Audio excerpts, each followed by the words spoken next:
Oh, there you are, YouTube. Do. Subscribe if you're interested, but also no pressure. Hey, I thought we might do a random ranking today. Let's say we go to my movie collection behind me and pick out 3 movies at random, and then rank those movies based on whatever criteria we come up with. I'll rank them here in the video, but if you'd like to rank them in the comments below, please feel free to do so. Let's get to picking 3 movies. Maybe in this area. Let's see what this one is. Oh, I can't pick it. I feel some of these I have like little post-it notes on them, and if they have a post-it note, that means I have not seen that movie, and I need to give it a watch. Let's do something on this end. Let's see what that gives us. Yes, yes, and yes. Ooh, interesting. Just kidding, there's nothing in here. Beetlejuice. Don't say that 2 more times. Okay, first off, this is funny. My mom just texted me. She goes, Leonardo DiCaprio is going to turn 50 this year. And I was like, I remember when he turned 40. I remember when he was in his 30s and thinking, man, he's getting old. And here he is here in The Aviator. It's just a funny coincidence. I mean, literally, I got that text like 5 minutes ago. Let's see. So I remember starting out struggling with this movie because I knew what Howard Hughes looked like. And I did not see Howard Hughes in Leonardo DiCaprio. Because Howard Hughes has a very, like, thin face. Like, you know, longer face. And when I think of DiCaprio, I think of a square head. More of a square face, right? So I was just like, I don't think this is the right guy for it. Because I remember learning about Howard Hughes in 8th grade, 7th grade, 8th grade, I don't know, one of those two. My history teacher, she, you know, kept us informed on him. And yeah, he just did not seem like the man for the job. And then later in life, I learned that Jim Carrey was actually up for this role. Now that is a face that looks like Howard Hughes. And I would have loved to have seen that. I don't know if he could have pulled it off. Maybe he could have because he can do great things. But I think sometimes comedians' comedy is so heavily ingrained in them that in a moment of them trying to be serious, you see a bit of their comedic mannerisms, which is just inherent within them, and you're like, when it's not supposed to be funny. I remember thinking that with Adam Sandler in a movie that he did with Don Cheadle. I was like, you know, it was like the subject matter was very serious, but then every once in a while Adam Sandler would do something to like make me think of, that is kind of like a funny thing that you do. But anyway, like I said, it took me a while to get on board with this. And I don't even know if it took me a while. Sorry for all these yawns. So I don't know if it like took me a while, but I remember watching it in the theater. I saw this in the theater. Went on a triple date, I think it was, a triple date. Let me remember who was all there. Yeah, triple date. And again, the Howard Hughes thing. But then I bought this movie, and then I would watch it all the time, and then like all of those concerns I had, I guess, the problems that I had with the movie, just melted away. Didn't care, fully invested, and now I think it's a great film and one of the cooler Scorsese films out there. It just feels so different than a lot of his stuff, and I appreciate it for that. It's a good movie. I used to use it as a background movie all the time to fall asleep to. And I don't mean that in a bad way. Like I love doing that. I love movies that have that ability. Why am I yelling so much? I guess it's probably almost midnight. I don't know.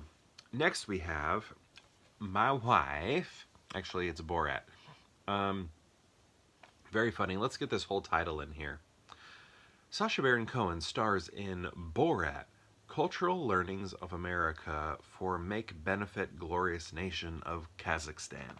Look at that. Did anybody ever see the second Borat? Didn't I'm trying to remember. Did the the additional character that was added, the girl, did she get nominated for an Oscar? I feel like she did. Yeah, I feel like she did, but didn't win. But that I'm pretty sure she got nominated.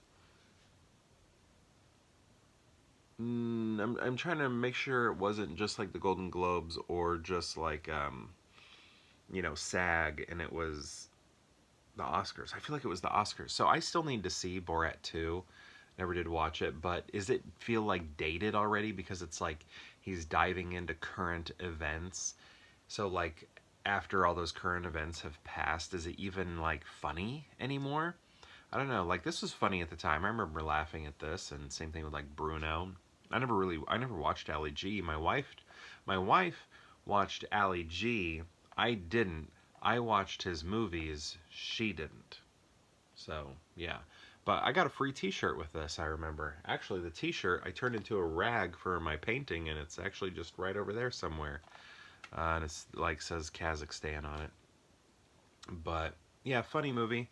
I'm amazed people sign off to let themselves be shown on this because it just like I think I remember there was like something like younger teenage 20-year-old boys or something in that movie that signed off but then tried to sue because it affected their life in a really negative way or something.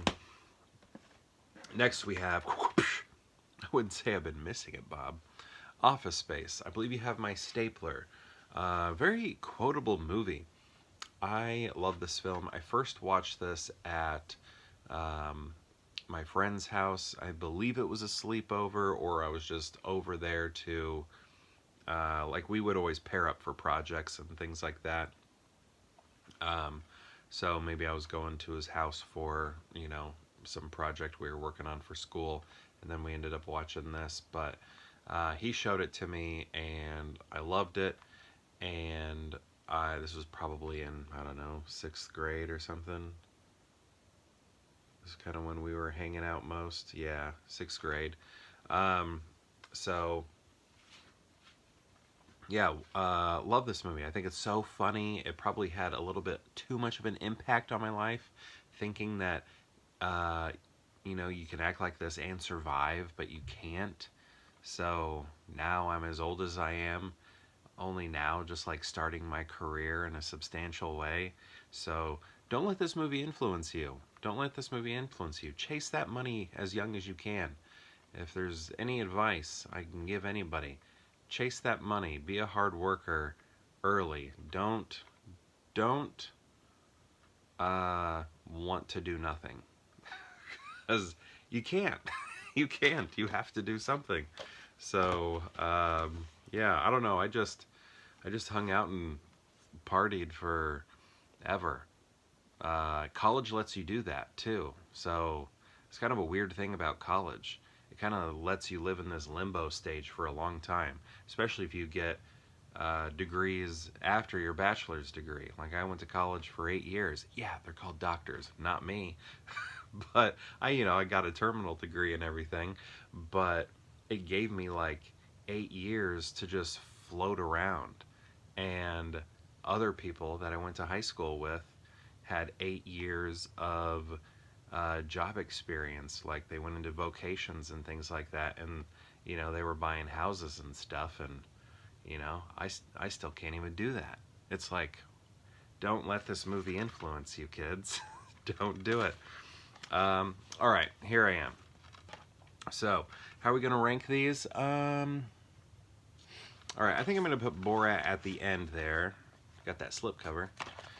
Borat at the end. See, here's the thing. Office Space is that good comedy, and then we also have just that amazing movie with Aviator. But I'm kind of like in the mood to watch a comedy. So even though I recognize that Aviator is probably I don't is it is it the better film?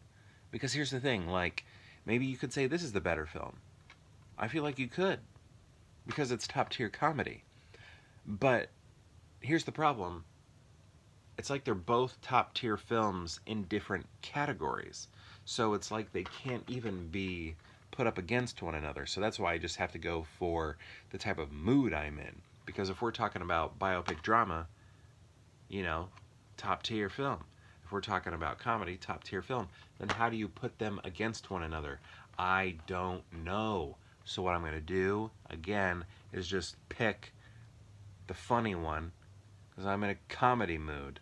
But for some reason, Borat, I can't put any higher, even though I'm in a comedy mood, and probably because it's done in, you know, uh, uh, fake mockumentary, or I don't know what you would call that, whatever that is. I'm just not in the mood for that kind of movie. I'm in the mood for this kind of movie. So I'm going to go Office Space, then The Aviator, and then Borat, long title, long title, long title, long title. And that's my ranking. So my question to you is, have you seen these films right here? And if so, how would you rank them? How would you rank these? I'd love to know. Let me know in the comments below, and perhaps we'll see you tomorrow for more Pure Hangout.